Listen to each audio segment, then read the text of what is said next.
오늘 저희 10시에 진행되는 결승 토론회에서도 한덕수 대행과 이 단일화 문제 뻔한 결과로 기결되면 이게 지금 무슨 감동이 있겠느냐 이런 얘기들도 한번 나올 것 같습니다. 한번 지켜보도록 하고요.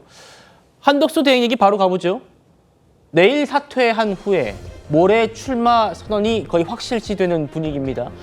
그런데 저희 TV조선 취재 결과 한 대행이 2022년에 총리가 됐고 그 이후에 공관에서 지냈잖아요.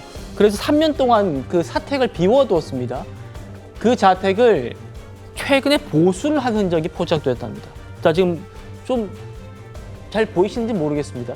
1년 전과 비교해보면 대문에 이렇게 틈이 있었는데 좀 듬성 바깥 빛이 보이죠. 그런데 저희가 가보니까 이렇게 가림막을 치고 또 다음이요. 벽에 페인트 칠까지 말끔하게 지금 마친 모습이었습니다.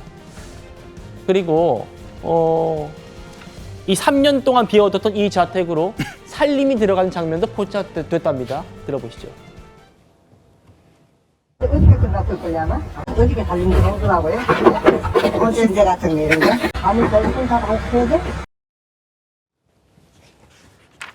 정신 변호사님, 저희 취재 결과 자택 수리에 들어간 거 한 달 전부터 지금 수리에 들어갔고 주변 시설 보안 점검까지 다 마쳤다. 이런 취재 결과예요. 어떻게 들으세요?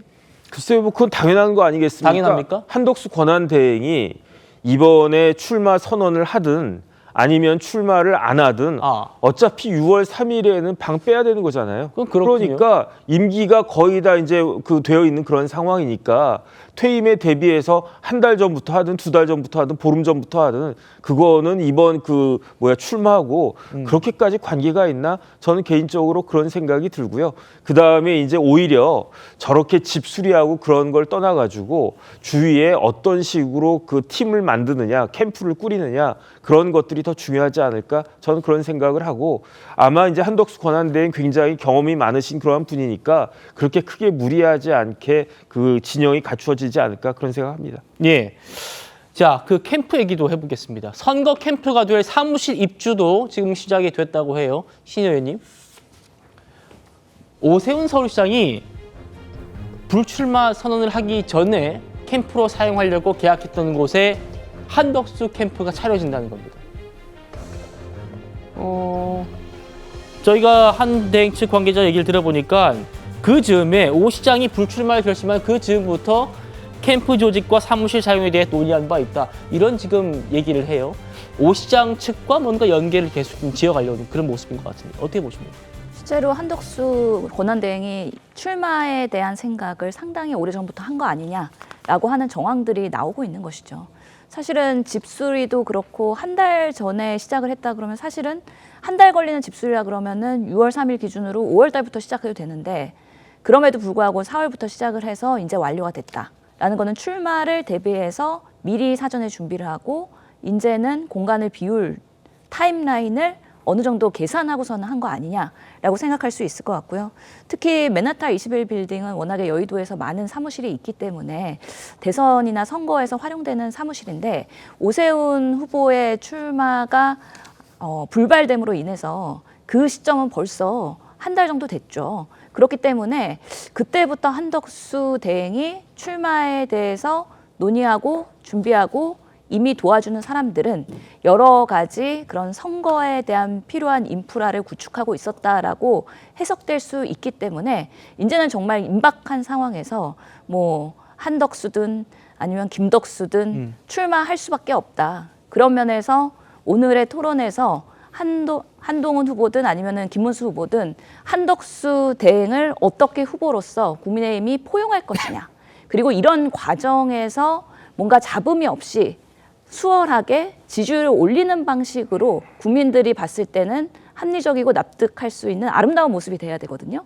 아주 큰 숙제라고 보고 아직까지는 한덕수 대행이 나오는 거에 대해서 명분도 없고 내란의 책임자이고 여러 가지 실정에 대한 부분들이 계속 회자가 될 것이고 또한 윤석열 대통령의 2인자로서 계속해서 윤석열 대통령이 생각나게 하는 상징적인 인물이기 때문에 이런 부분에 있어서의 취약점을 어떻게 극복할 것인가 그런 것들이 앞으로 남은 선거의 35일 동안은 큰 숙제가 될 것이다 라고 생각이 듭니다. 알겠습니다. 정의진 변호사님.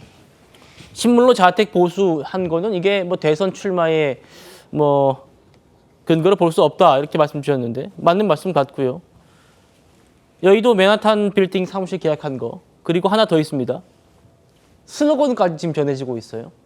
조용하고 편안한 나라. 조용하고 편안한 나라.